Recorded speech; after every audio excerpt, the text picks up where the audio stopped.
Hi, praise the Lord. கர்த்தர் நாமத்துக்கு மகிமை உண்டாவதாக. இன்றைய வேத வசனம் மார்க்கு சுவிசேஷம் 7ஆம் அதிகாரம் 15ஆம் வசனம் நமக்கு இப்படியாக சொல்லப்படுகிறது. மனுஷனுக்கு புறம்பே இருந்து அவனுக்குள்ளே போகிறது ஒன்றும் அவனை தீட்டுப்படுத்த மாட்டாது. அவன் உள்ளத்தில் இருந்து புறப்படுகிற எவைகளோ அவனை தீட்டுப்படுத்தும். அதாவது ஏசப்பா எருசலேம் என்ற கிராமத்தில் அவர் ஊழியம் செய்யும்போது ஏசப்பா ஒரு இடத்துல உட்காந்து அவங்க சீசரோடு அவர் சாப்பிட்றாரு, போஜனம் பண்ணுறாரு. அவர் போஜனம் பண்ணும்போது அங்கே இருக்க சில யூதருக்கு ஏசப்பா குற்றம் கண்டுபிடிக்கணும், தர்க்கம் போட்டு சொல்லி சில வேதப்பா இருக்கிற இந்த பரிசரை ஏசப்பா நேராக இது போல் உங்கள் சீசர்கள் கை கவமாக சாப்பிட்றாங்க, அவங்க முன்னோரின் பாரம்பரியத்தை மீறி நடக்கிறாங்களே, மோசை குத்து கட்டளையை மீறி நடக்கிறாங்களே, இதுமாதிரி சாடும்போது அவங்க தீட்டுப்பட மாட்டாங்களா சொல்லி ஏசப்பா கிட்ட அவங்க தர்க்கம் பண்ணும்போது ஏசப்பா அந்த யூதருங்க பதிலத்துறாரு. அதாவது வேதப்பா இருக்கிற அந்த பரிசருக்கு ஏசப்பா சொல்ல, ஒரு மனுஷன் கை கவமாக சாப்பிடுது ஒரு நாள் அவன் தீட்டுப்படாது. அவன் கை கவமாக சாப்பிட்டா அது வாய் வழியாக போய் வயிற்று வழியாக போய் ஆசன வழியாக வெளியே போயிடாது. ஒரு நாள் அவன் தீட்டுப்படுது. ஒரு மனுஷன் அவன் உள்ளத்திலிருந்து என்ன இருக்குதோ அது வெளியே வரும்போது அவன் தீட்டுப்படுதான். அவன் இருதயத்தில் என்ன இருக்குதோ அவன் வெளியே வாய் பேசும்போது அவனை தீட்டுப்படுதான். ஒரு நாளாக கை கவமாக இருக்குது, அதை தீட்டுப்படுத்த மாட்டாதுன்னு சொல்லி ஏசப்பா அந்த யூதர்களுக்கு பதிலே தராரு. சில யூதருங்க பார்த்தீங்கன்னா அப்படி தான் அவங்க இருந்தாங்க. அதாவது பார்த்தீங்கன்னா அவங்க இருதயம் அவங்க சுத்தமாக இல்லை.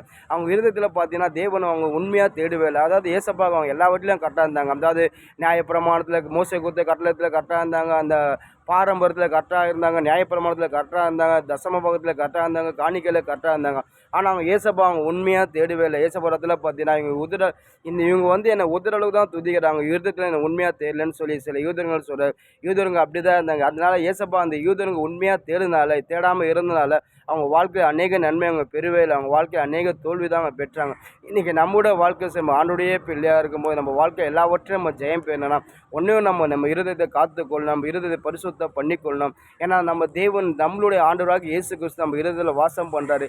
வேதம் அப்படி தான் சொல்லுது, நீங்கள் அவருடைய ஆலயமாக இருக்கிறீங்க, அவர் உங்களுக்குள்ளே வாசம் பண்ணுறார் சொல்லி வேதம் சொல்லுது. தேவன் நம்மளுக்குள்ளே வாசம் பண்ணும்போது நம்ம இருதயம் எப்படி இருக்கணும், நம்ம பரிசுத்தமாக நம்ம காத்துக்கொள்ளணும். பரிசுத்தமாக இருக்கும்போது நம்ம தேவனை தரிசிக்க முடியும். பரிசுத்தம் இல்லாத ஒருவரும் தேவனை தரிசிக்கவே முடியாது. நம்ம தேவன் நம்மளை அழைத்தவர் பரிசுத்த, ஆக நம்ம எல்லாவற்றிலையும் பரிசுத்தமாக இருக்கணும். எல்லா இடத்துல பார்த்தீங்கன்னா தேவன் விரும்புகிற காரியம் ஒன்று பரிசுத்தம். நம்ம இருதயத்தை பரிசுத்தமாக நம்ம வச்சுக்கொள்ளும் போது நம்ம தேவத்தை எல்லாவற்றையும் பெற்றுக்கொள்ள முடியும். அது மாதிரி நம்ம தேவத்தில் கிட்டி சேர முடியும். அநேக இடத்துல பார்த்தீங்கன்னா ஏசப்பா அப்படி தான் சொல்கிறார். அதாவது யோசுவா பார்த்தீங்கன்னாக்கா இஸ்ரவேல் ஜனங்க யோசுவா எல்லாம் அந்த யோர்தான் நதியை கடந்து எரிகோ பட்டணத்துக்கு போகணும். அந்த யோர்தான் நதியை கடக்க முடியாத காரியம். அந்த யோர்தான் நதி பயங்கர ஃபாஸ்ட்டாக போயிடும். ஒரு ஆள் காலை வச்சாலும் அந்த ஆளை அடிச்சு விடும். அப்படியாப்பட்ட நதியை அவங்க கடந்து போகணும். இஸ்ரவேல் ஜனெல்லாம் பயந்துருக்கிறாங்க, இந்த யோர்தான் நம்ம எப்படி கடந்து போக முடியும், இது சாத்தியமே இல்லாத காரியமாக சொல்லி அவங்க பயப்படும் போது ஏசப்பா யோசுவாகிட்ட பேசுகிறாரு.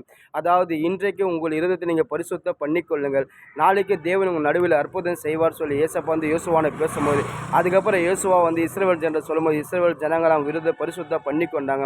எந்த நதி அவங்க கடக்க முடியாமல் இருந்தாங்களோ அந்த நதியை அவங்க ஈசான் கடந்து எரிகோ பட்டணத்துக்கு போனாங்க. அது மட்டும் பார்த்து யோசேப்பு ராஜாவுக்கு விரோதமாக 3 ராஜாக்கு யுத்தம் பண்ண வராங்க.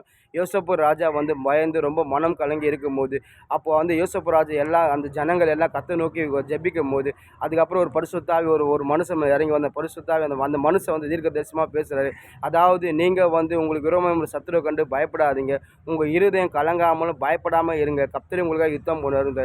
ஒன்றும் நம்ம இருதயத்தை நம்ம பயப்படாமல் நம்ம இருதயத்தை காத்துக்கொள்ள, நம்ம இருதய பரிசுத்தம் பண்ணும்போது நம்ம இருதய தேவனுக்கு பிரியமாக இருக்கும்போது நம்ம ஏசப்பா நம்ம ஒருபோதும் கைவிடவே மாட்டாருங்க. நம்ம இருதயத்தை நம்ம பரிசுத்த காத்துக்கொள்ள நம்ம தேவத்தை எல்லாவற்றையும் பெற்றுக்கொள்ள முடியும். அது மட்டும் இல்லை, தேவன் நம்மளுக்கு சகலமும் செய்ய வல்லமுள்ள தேவனாக இருக்க. அந்த யூதருங்க பார்த்தீங்கன்னா அவங்க கிறிஸ்தவங்களாக இருந்தோம், ஏசப்பா அவங்க உண்மையாக தேடல. அவங்க உண்மையாக தேடாமல் இருந்தனால தான் அவங்க வாழ்க்கை அநேக நன்மை அவங்க பெற முடியல. இன்றைக்கி நம்மளோட வாழ்க்கை நம்ம கிறிஸ்துவ பிள்ளையாக இருக்கும்போது, நம்ம ஆண்டுடைய பிள்ளையாக இருக்கும்போது நம்ம இருதயத்தை கர்த்தருக்கு உண்மையாக கொடுத்து கர்த்தரை நம்ம உண்மையாக தேடினா நம்ம எல்லாவற்றையும் பெற்றுக்கொள்ளுவோங்க. ஒரு நாளும் சரி கை கவமாக சாப்பிடுறது எந்த மனுஷன் தீட்டுப்படுத்தாது. அவன் உள்ளத்திலேருந்து வார்த்தை வர, உள்ளத்திலேருந்து எண்ணெய் இருக்காது வெளியே வர தீட்டுப்படுத்தும். நம்ம ஆண்டுடைய பிள்ளையாக இருக்கும்போது நம்ம பரிசுத்த காத்துக்கொள்ளணும். பரிசுத்தமாக இருக்கும்போது தெய்வத்தில் எல்லாவற்றையும் பெற்றுக்கொள்ள முடியும். ஆமீன்.